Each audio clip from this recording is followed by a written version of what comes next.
పల్నాడు జిల్లా వినుకొండ పట్టణం పరిసర ప్రాంతాలలో సార్వత్రిక ఎన్నికలు పురస్కరించుకుని ఎన్నికల కౌంటింగ్ ప్రక్రియ జరుగుతున్న నేపథ్యంలోని పల్నాడు జిల్లాలో 144 సెక్షన్ అమల్లో ఉన్న నేపథ్యంలో పట్టణంలోని వర్తక వ్యాపారాలను సకాలంలో మూసివేయాలని వినుకొండ పట్టణ సీఐ సాంబశివరావు వెల్లడించారు।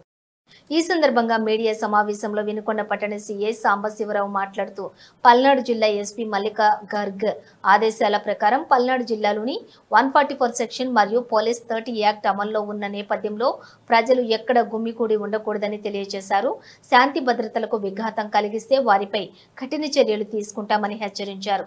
కావున ప్రజలు పోలీస్ వారికి సహకరించాలని కోరారు। ఎవరు గొడవలకు పోవద్దని, గొడవలకు పోతే ఎన్నికల నేపథ్యంలో కఠిన శిక్షలు ఉంటాయని తెలియజేశారు। వ్యాపారులందరూ కూడా హృదయపూర్వక ధన్యవాదాలు తెలియజేస్తామన్నాం।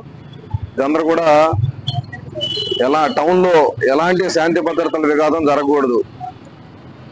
144 సెక్షన్ ఇంప్లిమెంటేషన్ లో ఉన్నందువల్ల 144 సెక్షన్ ని మనం గౌరవిస్తూ దానిలో ఉన్నటువంటి అంశాలను మనం గమనిస్తూ నలుగురు లేదా అంతకంటే ఎక్కువ మంది ఎక్కడ కూడా గ్యాదర్ కాకుండా చాలా సార్లు కూడా టీ స్టాల్ అదేవిధంగా హోటళ్లు ఫారెన్ రెస్టారెంట్ల దగ్గర చాలా మంది గ్యాదర్ అవడం అనేది గమనించే వాళ్ళందరూ కూడా సున్నితంగా హెచ్చరికలు చేయడం జరిగింది।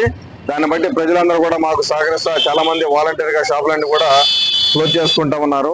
నిత్యావసర వస్తువులు తప్ప ఏ షాపులు కూడా స్టిపులేటెడ్ టైం ఏదైతే కేటాయించడం జరిగిందో దాన్ని మించి ఉండరాదని అందరూ కూడా తెలియజేస్తా ఉన్నాం। ప్రజల మంచి కోసం తీసుకున్నటువంటి అధికారులు తీసుకున్న నిర్ణయం కాబట్టి ప్రజలందరూ కూడా దీన్ని ఫర్ గుడ్ కాజ్ గా గుర్తించి పోలీసు వారికి సహకరించాలని కోరుకుంటా ఉన్నాం। Thank you.